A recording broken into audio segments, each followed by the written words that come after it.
إن الحمد لله وكفى وسلام على عباده الذين اصطفى وعلى آله وأصحابه الذين هم نجوم الهدى وقادة التقى أما بعد فأعوذ بالله من الشيطان الرجيم بسم الله الرحمن الرحيم تلك حدود الله ومن يطع الله ورسوله يدخله جنات تجري من تحتها الأنهار خالدين فيها وذلك الفوز العظيم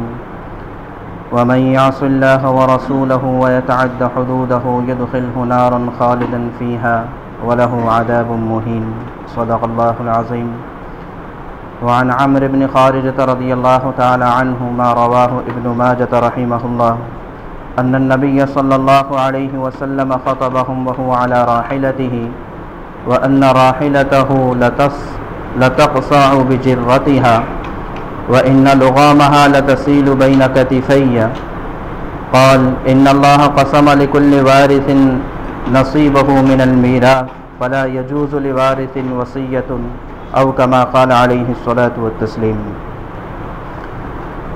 میرے محترم بزرگ و دوستو، اللہ تبارک و تعالیٰ نے ہمیں کامل اور مکمل دین عطا فرمایا ہے، جو دین ہمیں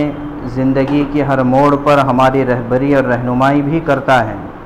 اور مرنے کے بعد کے ہمارے مسائل، ہماری برزخ کی زندگی کے مسائل، ہماری آخرت کی زندگی کے مسائل، ان تمام مسائل کو حل کرنے کی بھی ضمانت لیتا ہے. اور پھر یہ کہ اللہ تبارک و تعالیٰ نے صرف احکامات نازل نہیں فرمائے، صرف قرآن کی آیات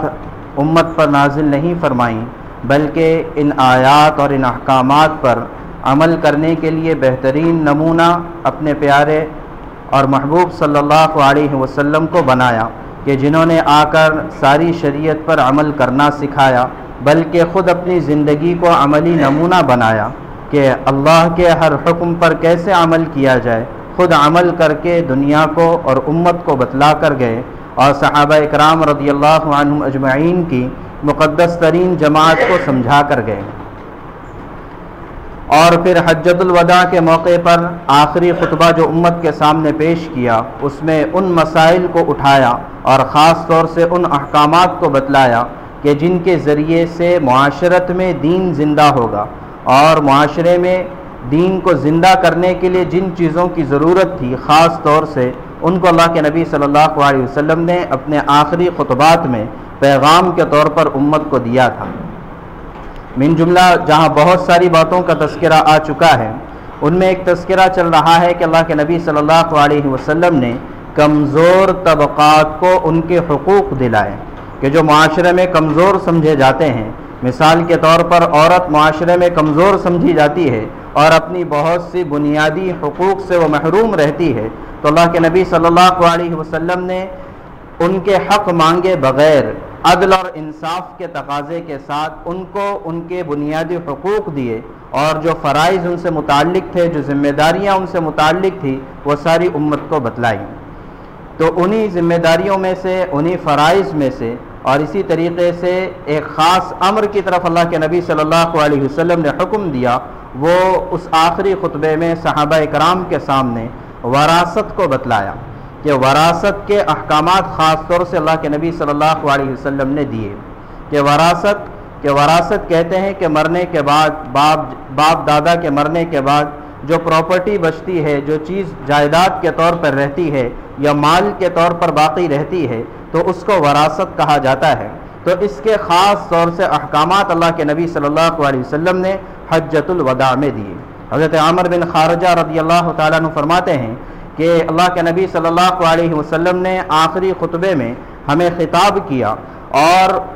پوری کیفیت اور نوعیت کے ساتھ وہ حدیث بتلاتے ہیں کہ جس وقت اللہ کے نبی صلی اللہ علیہ وسلم ہمیں وراثت کے احکامات بتلا رہے تھے، اس وقت کا حال یہ تھا کہ آپ اونٹنی پر سوار تھے،